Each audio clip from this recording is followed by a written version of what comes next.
Do you have an elderly animal? What kind of questions do you think you could ask it to ensure that you are giving it everything that it needed in its last days? Stay tuned and I'll give you some examples.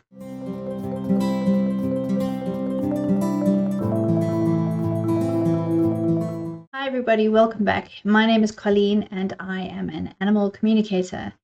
Today I'd like to talk you through some examples of questions that I've had from people that are all to do with an elderly animal. So animals that are nearing their transition, animals that are very elderly and perhaps aren't deciding to transition yet, but people just want to make sure that they are comfortable in their last days.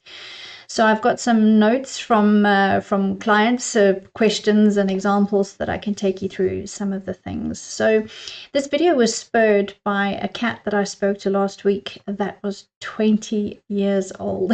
I can't even get my head around that 20. I mean, it's incredible.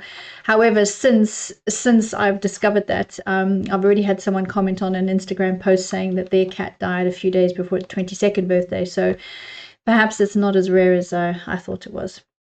But yes, so it was spurred by this reading that I did for this cat. And, you know, cats are, or all animals, they're not super complicated when it comes to death. They're very factual, they're very accepting, they're very resigned to this is how things are. You know, people tend to get very emotionally involved in death. It's hard not to.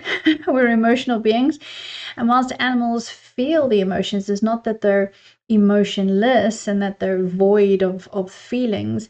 They have a much more pragmatic approach to it. So we're going to talk about elderly animals. So have a think first. If you have an elderly animal, what types of things would you ask it? What would you want to know? What would you be curious about how it was feeling at that stage in its life? So the first thing I think people really want to know with an elderly animal is if they're in pain, because a lot of animals who reach ripe old ages have a host of ailments. The one that I spoke to last week, I suspected had some sort of form of arthritis, because as I was speaking to him, there was this weird sensation that he was holding himself very, very stiffly. And the lady confirmed when I sent the report, when she replied that he does indeed suffer from arthritis. And she gives him supplements and vitamins and things to help with that. And she also adjusts, you know, the height of his feeding station and things to help him when he's eating. I spoke to one cat who, I think it was a cat or a dog, I can't remember now, bless it, who commented that it enjoyed the sensation of warmth on its tummy. And I think, if I remember correctly, there was some digestion issues with this particular animal. And so when I mentioned it, I was like, oh, okay, you know, that makes sense. The animal likes to feel warmth on its tummy. So this gave the animal guardian a chance to adjust the types of things that she was providing for him so that he would have that feeling of warmth on his tummy, which would give him more comfort.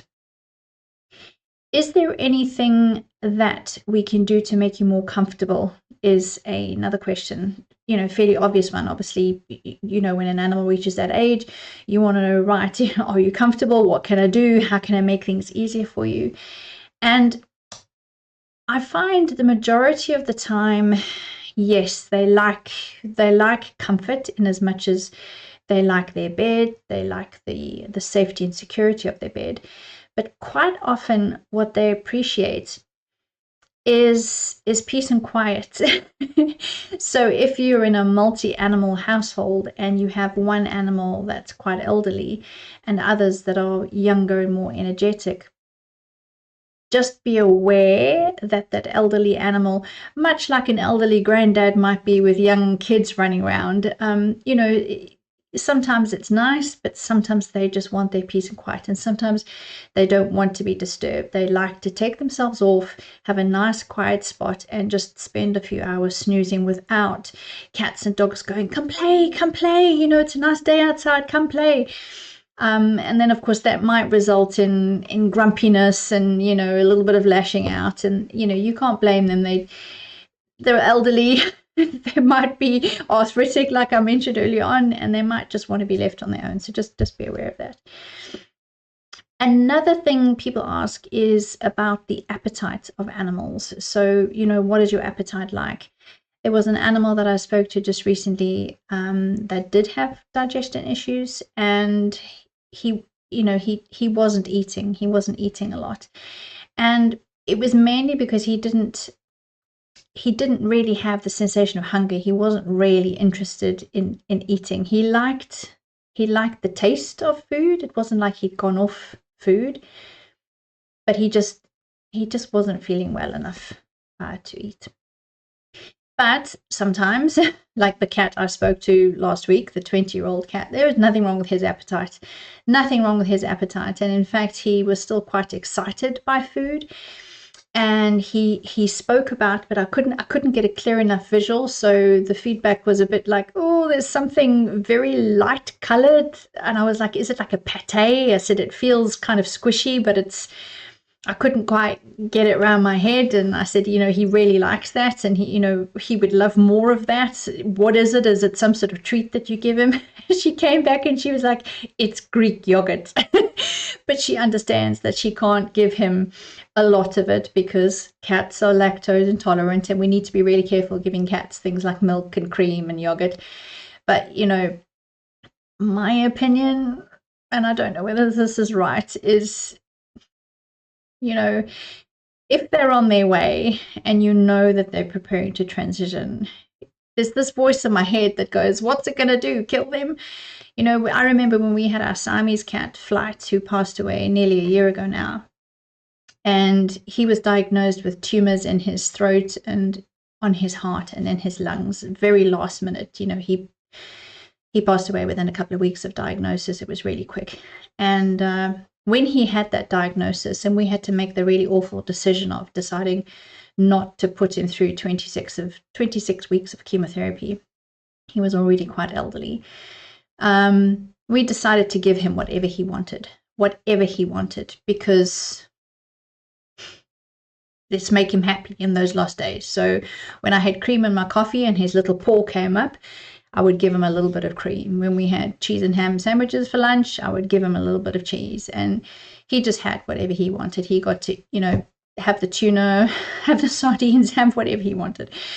But obviously that's, I guess, you know, you can't give the animals something which you know is directly going to harm them. If it has a digestive issue that's made worse by giving it cream, then please don't give it cream. That's not what I'm saying.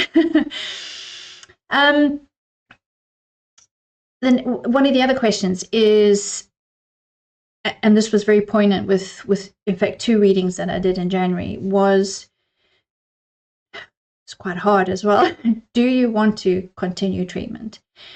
So there was a dog and a cat that I spoke to.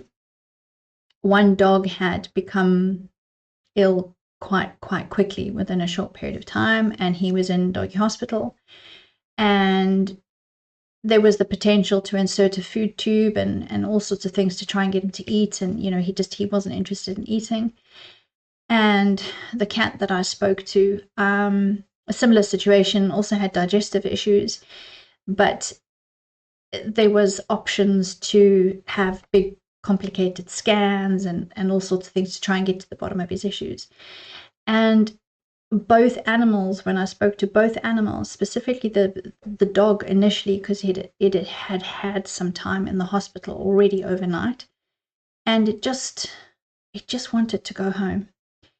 And when I spoke to it, there wasn't a great amount of detail coming from this dog. It was clearly very unhappy being where it was, and it just wanted to go home. And it was heartbreaking because the people, as anyone would, want their animals to get better, and they know that they have a chance of their animals getting better if they're in hospital, looked after by the vet, and maybe the vets can do something to help the animal. The animal didn't want it. It wanted to be at home. So they took it home. And I did a follow-up reading a few days later, and the animal was clearly preparing to transition, and it was happy that it was home with its people, and it could just, relax as much as it could relax. And it did. It passed away shortly afterwards. And the cat was a similar issue. There was options to do all sorts of analyses and biopsies and God knows what else. And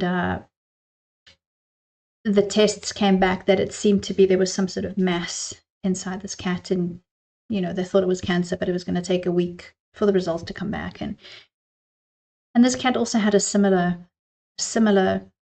attitude, a similar feeling. He didn't want any further tests. He didn't want any, I think he called it prodding and poking. He didn't want any prodding and poking. He wanted to be at home with his people, and he just kept saying he just wanted to be left alone. No, not left alone. He just wanted to let himself be. Do you know what I mean? He just wanted to be there and just to allow whatever was going to happen to happen. And this was heartbreaking for the people, but they respected his wishes, and he also passed away quite shortly after that. But in both of these occasions, potentially those animals could have been in hospital, and this conjures up a whole new problem, because we want to be with our animals when they pass. And if at all possible, I always say it's hard, but animals look for you. Animals look for you in that moment. They look for their people, and they want their people around them as they make that transition. So for these two people, or two groups of people, it was, and I use the term very loosely, nice that the animals were at home with them when they passed. That was a long answer to that one. So the next one was, would you like help, or would you prefer to try and transition on your own? This is a really difficult question to ask and to hear the responses, because sometimes we feel like, gosh, the animals, completely, the back legs have gone, they're peeing and pooing everywhere, and surely they must be ready. And the animal's like, no. And then what do? Because you don't want to go against the animal's wishes. I remember last year, it was in the first half of last year, I spoke to a dog who was in a really terrible way. And I think I was doing the reading on a Wednesday, and it was like an emergency reading. So they wanted to do their last exchanges with this dog on the Wednesday. And the vet was booked to come on the Friday morning to come around to the house to put the animal to sleep. So it was quite a heavy reading, and I was all kind of geared up, and it's like, okay, connected to the dog, and I was chatting with the dog, and mentioned the vet, and the dog was like, wait, what? And I was like, and I try and explain, well, you're preparing to transition, are you? And the dog was like, no. And then I thought, so then I was like, okay, you're not preparing to transition. Okay, now what can your guardians do to help you then? What is it that's wrong? What is it that's going on? And she gave some tips and tricks. I think it was a girl dog now that I look back, and she gave some tips, and I was like, okay. And I said, okay, how can you let us know when you are ready? And she gave a very, very specific example that when she couldn't jump up onto a sofa or onto her bed, that's when she would be ready. So I finished the communication. I got back to the people, and I was like, you can't put her to sleep because she's not ready to go. And they were like, what? So I related everything, and I explained, when this happens, then you need to start looking at it. And they listened, which I was grateful for, and so was the dog, who lived for another 5 or 6 months before she was unable to jump up onto the sofa and onto the bed. And she deteriorated quite rapidly after that. So they contacted the vet, and she was put to sleep. But we were able to speak to her throughout and make sure that it was the right thing to do. So, you know, all these things you kind of think, oh, if you don't have that insight into what that animal's thinking and feeling, how would you know? How would you know? Scary stuff. I've just had to pop back and put another little recording in because I realized when I watched the video back that I didn't actually answer this question. I went on a tangent about something else, which was more about animals showing us the signs that they're ready to pass rather than if they want help or not. And I'll just say very, very, very briefly that most often when I ask animals if they would like help or if they would like to pass naturally, they always like to pass naturally. And I think, yeah, that kind of makes sense because you kind of think, well, if I was given the chance, you know, a lot of people say, oh, you know, I'd just like to die in my sleep. But I have spoken to animals that were aware that their guardians had stepped in and were going to assist them. And I will just like to assure you that there is never any animosity from animals when that decision has been made on their behalf. The only time I've come up against it was the example I just gave where the animal said, no, I'm not ready to transition. In which case, you know, they cancelled it. And like I said, she went on to live another 6 months. But when you make the decision to help your animal along and get the vet in or take your animal to the vet, your animal trusts you and your animal trusts your decision.